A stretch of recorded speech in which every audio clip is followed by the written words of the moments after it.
This is OJ Howard with Real Talk Sports. What's up, guys? This is Tim Tebow. You're listening to Real Talk Sports. This is Charles Woodson. Let me grab the mic. You ready? This is Charles Woodson with Real Talk Sports. Hey, it's your boy JB Smooth with Real Talk Sports.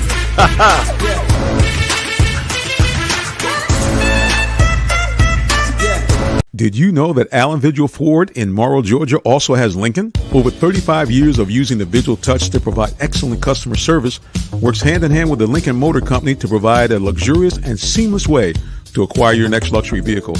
Lincoln has an array of full-service complimentary owner benefits. These benefits include hospitality partnerships, service pickup and delivery, all which can be accessed through the Lincoln Way app.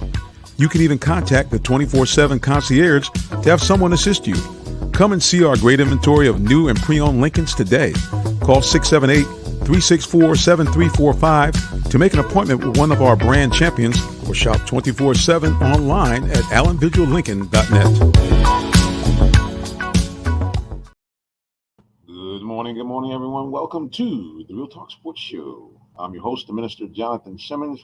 We thank God for all those of you who tune in to listen to us and watch us here on the broadcast this morning or whenever you've tuned in. I want to give a big shout out to those of you who are watching on the replay. Thank you so much for that, because that means that you have taken time off your busy schedule to check us out, even though you could not check us out live. We want to give a shout out to those who are listening on the radio station, the legendary WIGO Pacesetter 1570 AM. Thank you so much, and thank you for Lady E for grabbing us here. We had a little bit of a late start this morning, but again, we're thankful to her and to each and every one of you. So as you can see on the screen there, for those of you who are watching, if you have a great sports story, or in fact, if you yourself you think, hey, look, I got a story about myself, about a coach, about a player, and we want to bring it to the masses, hey, no worries. Hit me up, jsimmons@realtalksports.net, or simply text me 678-410-9833. So today, the big two questions are, why is Raheem Morris the right head coach for the Falcons right here and right now? And the Atlanta Hawks look like they are finally out of the doldrums. Maybe they have seemed like they've righted the ship, but they've won 3 straight games. So that's my two questions for you today as we do the weekly sports update. Is Raheem Morris the right head coach for the Falcons in terms of right here and right now? And have the Hawks righted the ship? Have they finally got their act together after winning 3 straight games, including, to me, last night, probably their best game of the season, their win over the Phoenix Suns. Yeah, great game they played last night. So we'll talk a little bit about that. And, hey, you know what's coming up next week? The Super Bowl. That's right, the Super Bowl, the big game, will be here next week. This time next week, both teams will be just 24 hours away for taking the field at the Allegiant Stadium in Las Vegas, Nevada. So it will be interesting to see what is all going to happen. It is going to be must-see TV, I'm sure. The fact that the game is being held in Las Vegas for the first time, you know how we do. We are going to actually bring you out there live and in person. That's right. We're going to be broadcasting next week from the Las Vegas, from the Super Bowl. And we look forward to having you guys be a part of it. You know, we like to do it. We like to try to bring you the best in live coverage and on-the-scene coverage. So we are excited that we're heading out to Las Vegas next week to bring you on-the-scene reporting from the Super Bowl. So we, again, look forward to doing that and seeing that. Okay, let's do this first. Let's take a listen. We'll get this queued up if we can. Take a little listen to Mr. Trae Young as he talks about his win last night over the Phoenix Suns. And like I say again, guys, to me, I think it was really one of the best games that they have played this year. It was a well-rounded game. Hawks won 129 to 120. They played well offensively. They moved the ball around. They played well defensively, interestingly enough. I know you said do 120 points. Now, I'm telling you, man, they played well defensively last night. The last time I got a chance to see Phoenix and KD lit them up. It might have been when you were with the Nets, but KD dropped like 55. So, it was just great to see the Hawks really play a much better game, much more well-rounded game last night. So let's see if we can get some of these videos up here. I'm going to prop up. Hopefully this is the right video. If not, I will reboot it in just a second. This might be just me doing a recap. Here we go. All right, guys, I saw it with my own eyes. An incredible feat. Luka Doncic dropped 70. No, wrong clip. We'll try this again. Here it is. I think this is the right clip. Trae Young talking about answering questions from the reporters last night about the Hawks win and kind of where they stand and sit right now. Here we go. Realize, for me, I really try to take it one game at a time, and the next game is somebody else. Like tonight it was KD, Book and Brad, and then tomorrow, like you said, it's Steph and Clay and Dre. So gotta be ready. I know we play the Clippers 2 days after that, but can't look too far ahead. You're gonna be caught up in that and then lose tomorrow. So gotta focus on taking care of the Warriors now that we've taken care of the Suns. This week you've had some big matchups and you're preparing for another big matchup tomorrow against the Warriors. What does it feel like to get these wins against players like KD, LeBron, Curry, all guys who you've had time to spend with, train under when you were younger? And what does it mean for the team as you're a couple games under 500 and you're trying to make a playoff push? It just means we got another game tomorrow that we have a chance to go out and compete and try to win. I know they got, obviously, a big-time player, an all-time great on their team, but you can't get caught up in that. You got to focus on your team and yourself and making sure you're ready and prepared to go out there and win. So I don't get too caught up in all the big guys anymore, who I'm going against and all that. I just try to go out there and win and try to focus on that and focus on my team and make sure I'm ready to play and make sure I'm ready to give my team my best effort to go out there and win. So that's all I'm focused on. And like you said, we got some guys coming in here and we got to take care of business. So Trey, you got a big steal against KD. Can you walk us through that moment, big defensive play down the stretch? Yeah, it's a risky play. Quinn doesn't like us doing it too much, so I took the gamble and kind of went for it, knowing that if I tried to meet him at the rim, it was probably in his advantage. So they threw it up, and I just tried to attack the ball and just try to be a cornerback and go get it. And fortunately, I grabbed it, made it three, and it's a big momentum swing for us for sure. You hit some deep threes early, and what happens when the defense has to adjust to that? It looks like they were doubling you out, and I guess it opens up the floor for more assists for you when you're hot early like that. Yeah. What's the question? What do you mean? What happens, when the defense changes their approach? Yeah. How does that open things up for you? It opens up more abilities that I have, like as far as my speed and being able to get by my defender and forcing the guy to help, and then I can hit the roller, hit the lob guy, or if the opposite corner man is sinking down to hit the big man, I can hit Bogey in the corner for a three. Like them deep threes pull the defense out, and it just opens up the court, not only for me to get around the bigs or whoever is guarding me, but my teammates once I get it out of the trap or get it out of my hands. As I was Trae Young talking about last night, the big win over the Phoenix Suns. And like I mentioned, it really, to me, was one of their best all-around games. And, as much as we, even me sometimes get caught up trying to bash on Trae Young because this team has not really been the type of team that we saw a few years ago when they made, again, that phenomenal run to Eastern Conference Finals. But really, in the last couple of weeks, you can't say anything bad about this guy. Really, for most of the season, I know that people say, dude, it's the stats. You can't go by the stats. But I got to tell you, last night, to me, and this is the thing that sometimes is frustrating about him and this team, it seems like last night he was trying to let the folks from the NBA All-Stars, who once again snubbed him, that they made a mistake. His stat line last night was, just spot on. 32 points, 15 assists. And of course, what he talked about briefly, a huge steal, and then a devastating dagger three-pointer from out of the stadium to really kind of cement the win for the Hawks in the fourth quarter. And the crazy thing was, as he mentioned, he made the steal over KD. And yeah, man, he came down and from about 35 feet out, hit that big three, and the building, State Farm Arena, just erupted. And it really kind of gave you that same feeling that you had, like I said, again, a few years ago when this team was really must-see TV. And the hope is that now this team is on a run, and, Trey talked about that, now they're starting to finally mesh. They got most of the team back. They're getting a better feel for the type of defense that Quinn Snyder wants to play as a team, that the Hawks may have righted the ship. Let's take a look at the stats of the game overall. Like I said, again, it was just a well-played game by the Hawks. Like I said, one of the best games overall. 51% from the floor, including 39% almost from three. They hit 17 three-pointers last night. They had 43 rebounds. They out-rebounded the Suns, which is always a good indicator for the Hawks. Also a big indicator of a Hawks win, 12 offensive rebounds to only 8 by the Suns. And normally that's a place where the Hawks are lacking.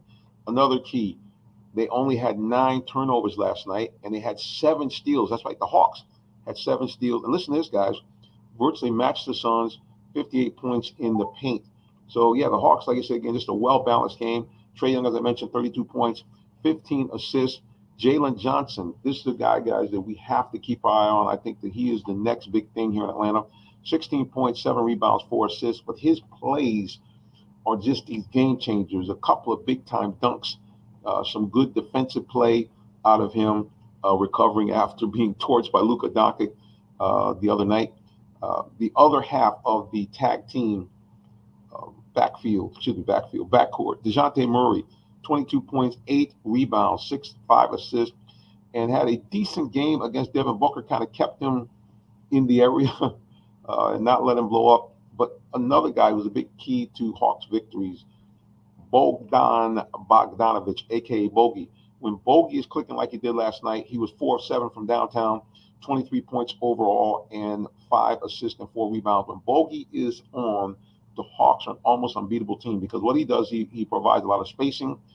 He provides a difficult matchup for teams, and it allows Trae Young, as he mentioned, to have a lot more open floor to hit the bigs.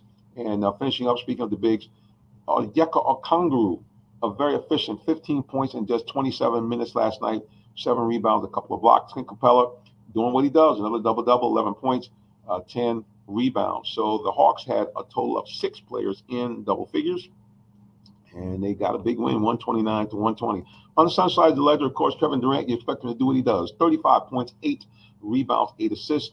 Devin Booker, their other all-star, 24 points, 4 assists, and 6 rebounds.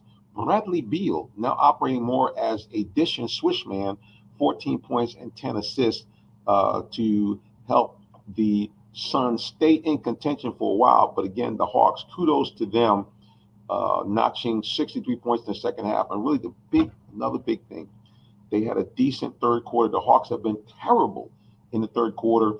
Third quarter last night, they did what they needed to do. They had the lead going into the second quarter, into the second half, and they outscored the Suns 34-32 in the third quarter to help them continue to lead into the fourth. We're going to take a break in just a moment, but the Hawks, 129-120 victors over the Suns. They now close to just 6 games under 500. I know it seems bizarre to talk about closing to 6 games under, but they are making some headway, and hopefully this is the point of the turnaround for the Atlanta Hawks. All right, we're talking sports here live from the offices of Allen Vigil Ford and Lincoln, our primary sponsor. As a matter of fact, let's hear some words from our sponsor right now. Keep it locked right here for more of the Real Talk Sports Show. We'll be back. Are you in the market for a new vehicle? Well, check out Allen Vigil Ford Lincoln in Morrow, Georgia. We have one of the largest inventories in our area for both new and pre-owned vehicles, so we're sure to have something for everyone. Family owned and operated since 1982, customer satisfaction is our #1 priority. Come see our full lineup of vehicles and find the one that best fits you. Give us a call today, 678-726-5739, or shop us 24/7 online at allenvigilford.net. Welcome to the Real Talk Sports Show.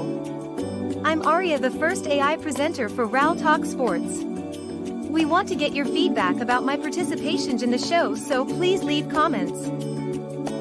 So stay tuned, the Real Talk Sports Show is coming up.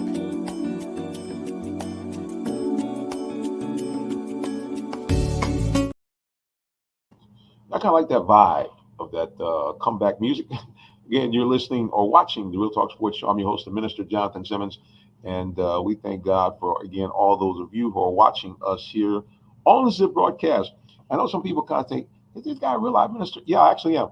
Actually, I'm a minister of the gospel of Jesus Christ, and I'll talk a little bit about that at the end of the broadcast. But yeah, I'm actually real deal. Didn't get it from out of the email or from online. I actually was an associate minister for a long time at a couple of mid-sized churches in Connecticut, where I'm originally from. And I give a shout out to Calvary Baptist Church, where I was officially licensed under the auspices of my pastor, Jeffrey A. Ingram. We're both now in our 60s. Back in those days, we were in our 30s back then. I also want to give a big shout out to the Union Baptist Church, the last place where I was actually on staff, and the legendary Pastor there, Robert Perry, and all the folks back there in Stamford, Connecticut. Big shout out to them. And shout out to the church that I attend right now here in Atlanta. I want to give a big shout out to the House of Hope, pastored by a guy that's well known because he is kind of the de facto pastor for the prime time, Coach Prime, Deion Sanders. I'm talking about E. Dewey Smith and Pastor Jamal over at the folks at, I just drew a blank. Lord have mercy. Chapel Hill, Atlanta, location located in East Point. So I want to give a shout out to all of those folks who have been instrumental in impacting my ministry. Like I mentioned, guys, we are heading to Vegas. Before we do that, my question is also, hey, Raheem Morris, why is he the right guy right here, right now for the Atlanta Falcons? What makes him the guy, or do you think he's the guy? Do you think he is the right man for the Falcons right now? Interestingly enough, you guys know that the Falcons had an opportunity to get the so-called GOAT of professional football coaching, Bill Belichick. Belichick came, had 2 meetings. Everybody talked about Arthur Blank kind of being locked into Belichick, that him being the guy. And everybody kind of thought that Bad Bill was coming in to, kind of take things over for the Falcons. But that's not what happened, baby. Bill was asked to not come here. Now, at first, a lot of people felt kind of sideways. They were like, come on, man, we need somebody who's a winner. We need somebody who has that experience winning.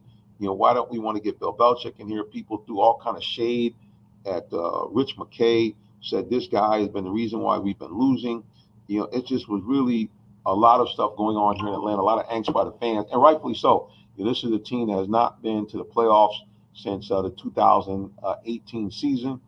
2017-18 season, and a team that's had personnel that has been good enough to get to the playoffs, especially the last 3 years under Coach Arthur Smith, which I think is one of the reasons why people said he had to go. It was just extremely frustrating kind of watching Coach Smith, consistently mishandle the assets that he was given by Terry Fontenot, who, as the GM, has done a pretty good job. And I think that in the end, that whole management group, especially, like I said, Rich McKay, Terry Fontenot himself, always got to stick up for himself, and the general executive team around the Falcons said, hey, man, listen, we don't need, Coach Belichick to come in here and tear the place up, because he would have basically probably fired everybody and really kind of taken the franchise in another direction, good or bad. And so the Falcons decided we're going to go with Raheem Morris. Now, a lot of Falcons fans looked at that and said, oh, typical Falcons. How come they couldn't have gotten a guy that was already a head coach somewhere, successfully have been a head coach? Why couldn't they got maybe somebody like like Mike Vrabel, who coached the Titans, got them to the AFC Championship a couple of years ago? Obviously, they made a pitch for Jim Harbaugh, but at the end of the day, Harbaugh had really no intention, I think, of coming to Atlanta. Anytime you got to kind of listen to people and listen to what people talk about, and also kind of do the math and do the history. and you'll see in a minute why the Raheem Morris might be the perfect fit for the Falcons. The reason why Jim Harbaugh didn't come here, I think, was not that the Falcons weren't a compelling offer, because I'm sure they, were going to make one in that second hire, but the guy kind of already told you when they asked him about the landscape of quarterbacks in the NFL. He talked about he loved, or he really liked, Justin Herbert, who is the quarterback for the San Diego Chargers, or excuse me, the Los Angeles Chargers. I still can't do that right. The other thing too is Harbaugh is a loyalist. He's a guy that likes to kind of go at what he knows. He's a man that is big on family, big on connections. So he played for the Chargers. That was the last team he played for, and played pretty well for them. He knows the family. A lot of people think that the Spanos group is a little quirky. Well, Jim's quirky. So it's the perfect fit. And who wouldn't want to go out to San Diego? I mean, go out to LA. It's warm. The weather's great. You're Hollywood. You have a team that's a good team. You got a quarterback that a lot of people think is one of the best of the young group that's out there right now. So he's back. And like you said, he knows what he's getting into. And that's kind of the same way we're looking at Raheem Morris, but he is the fit that the Falcons felt was the best for them. If you look at Raheem, people say, well, dude, he's never, he's been a head coach twice. Both times he says losing seasons. Why him? Well, for me, and I'm gonna look at this both ways. I'm gonna kind of play devil's advocate on this as we get ready to shut this thing down in a few more minutes. Okay, let me just look at it from the plus side. Why Raheem Morris makes some sense. If you look at him, he has had, in fact, head coaching experience. He was a head coach for the Falcons. He was an interim head coach after Dan Quinn left. The team seemed to really like him. The team seemed to play well under him, but unfortunately, at that time, the Falcons really didn't have a great roster. They were stuck with expiring contracts, huge contracts for Matt Ryan and Julio Jones, who were by that time at the back end of their career. They had lost their premier running back to injury and lack of performance in terms of Devontae Freeman.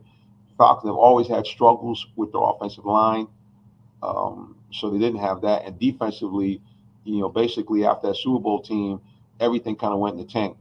A lot of people remember that the Falcons basically wasted a number 6 pick.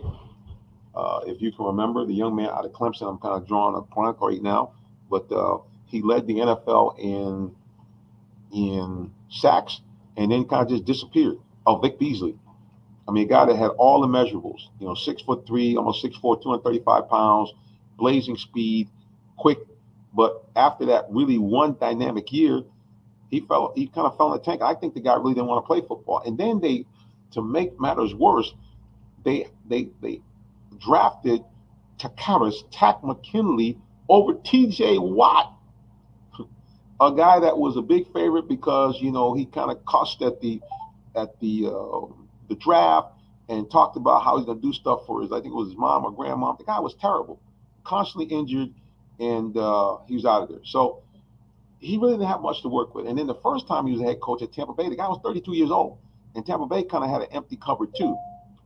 I think what people are focusing on, Falcons and other people who are looking at Raheem Morris, number one, they looked at his tenure as an assistant here with the Falcons. A lot of people forget that with the Falcons, he was part of that whole Mike Shanahan tree. He was not only at one point the defensive back coach, I think a defensive coordinator, he also became the passing game coordinator and assistant head coach under Dan Quinn when they went to Super Bowl. And not been for Kyle Shanahan, speaking of the devil, Falcons would have won that Super Bowl. And then the next year, after that devastating loss, got the team back to the playoffs and narrowly lost to the team that went on to win the Super Bowl, the Philadelphia Eagles. Fast forward, after the Falcons did not decide to keep him as the head coach, he goes over to LA, and guess what LA does? LA goes to the Super Bowl with him being the defensive coordinator. Now, let me just look at what the naysayers will say when I kind of lay that out. Naysayers say, okay, man, well, first of all right, they did all stuff with the Falcons. The Falcons, in fact, did not win the Super Bowl. Okay. The other thing people will say is, okay, yeah, they went with the Rams, but the Rams had Jalen Ramsey, and they had a guy that is, probably one of the best defensive tackles in history over there as well. So they're thinking, okay, this guy had these all-pro legendary players, so of course the guy is going to, do well. That's it. The other people think about the fact that, and this came up very late, that maybe this Raheem Morris thing, the Rams were trying to, now I'm put this right, get rid of him, not in the sense that because of his performance, but because of the Rooney Rule that says that if you groom African American or other minority coaching candidates and they're picked by other teams, you get draft picks. And the Rams have been decimated because they gave up a lot of draft picks to get free agents and other pieces that allowed them to be a playoff and a Super Bowl winning team. So a lot of people felt that, hey, well, maybe they picked Raheem because of a little payback. That's on a negative. I don't know. Let's take a look here on the social media here. H.C. Hardy said he has been here. He has been a serviceable coach under Coach Quinn. He was open to move to other coaching positions. That's right. This guy has coached both defense and offense and done it well. He's coached both sides of the ball. During the Super Bowl run, he was the wide receivers coach and passing game coordinator from 2016 to 2019, as I mentioned. He coached the Rams to the Super Bowl as defensive coordinator, but most of all, he's been a student of the game. He learned under Tony Dungy, Monty Clifton, and actually Quinn was his coach when he was playing at Hofstra. Yeah, so shout out to H.C. Hardy, who's done the back research to let you guys know that Raheem definitely could be a good hire. And like I said again, the negative side, all the other things that people talk about, I don't know. I do say another thing too, is that he has assembled a coaching staff, which is inexperienced. Okay, it's inexperienced, but they have kind of that it factor.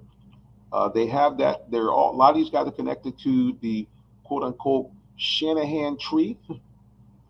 And these guys have been on the groundswell and the cutting edge of some of the key offensive and defensive performances of top teams across the board. And so I think at the end of the day, we're going to see an outstanding Falcons team. And last but not least, before I get out of here, I got to say this. Nobody wants a snark, okay? Nobody really wants to have to deal with a snarky person, a person that's got a bad attitude, as Bill Belichick has had. So I'm just saying. And last but not least, I think there's a spiritual aspect to this. Don't you think it's very important and very interesting that now the Falcons have a black GM and a black head coach? I'm not saying about race, but it seems to make sense that the city that's the capital of civil rights is got African Americans both at the head coaching and GM position. All right, here's what I got to do really quickly. I got to sign off for those who are listening on the radio, for those who are listening on the legendary WIGO, Pace of the 1570. Keep it locked for great talk and great music, old school R&B, Southern soul, all the stuff that you really want to listen to, and great DJs and hosts. Keep it locked. Also, check us out at WIGO1570.com. Until next time we see you again, God bless you and have a wonderful rest of your day. Peace and love. All right, let's get back to those who are on social media and watching on LinkedIn and other processes as we wrap it up. H.C. Hardy says, but as what Bernie Mac would say, it's okay to go second because you get to learn from the mistake of those coaches that you work under. That's exactly right. And like you said, at the end of the day, the great coaches didn't start off great. I mean, they didn't start off great. If you look at Bill Belichick, you look at Vince Lombardi, you look at any of the greats, those first season offenses were a little lumpy. Okay, so also let's not forget the last familial tie with Tony Dungy and Rich McKay, who was the GM at Tampa at the time, and Tony Dungy, who was the head coach over Tampa, who had installed that, the well-known cover 2 and variations of it to cover 3, which Raheem Morris, again, the reason why he was picked as the head coach at 32, because this guy was a star at a defensive coordinator position, a defensive back coach position over at Tampa. This guy has played the game. He's played under some of the great defensive coaches. You can say what you want about Coach Dan Quinn, and the players he had at Seattle, but basically the Legion of Boom was pretty nice. And the Super Bowl run, the Falcons defense was one of the best they've had in a while. So Raheem Morris come to the table. I do believe he's the guy. I do believe the Falcons, once again, have everything in place to go to the playoffs. It's just a matter of can they get themselves a quarterback. All right, guys, thank you so much for tuning in to us. Again, as I have to mention, I am a minister of the gospel, so I'm going to remind you, if you don't know the Lord Jesus Christ, your personal Savior, please, sir, get to know him today. Nobody loves you like Jesus. He's the one that came here both fully God and fully man and died for your sins. But he rose from the dead. So I got good news from you. If you believe in him, repent of your sins, two great things will happen. Number one, you become a citizen of the kingdom of heaven. And number two, you become an adoptive child of God with all the rights therein. That means you now can go to God like a heavenly parent. That's right. You can now call God your father. Ask him for anything that you need or desire, and according to his will, he'll give it to you. And when you die, you go to that wonderful, beautiful, happy, spectacular place called heaven, where there's none of the following: no pain, no pandemic, no bad people anywhere. You never get old, you never die. The place is spectacularly sunny and beautiful all the time because the glory of God illuminates the kingdom. And you now, that's right, you now, and me too, can now see God face to face. How cool is that?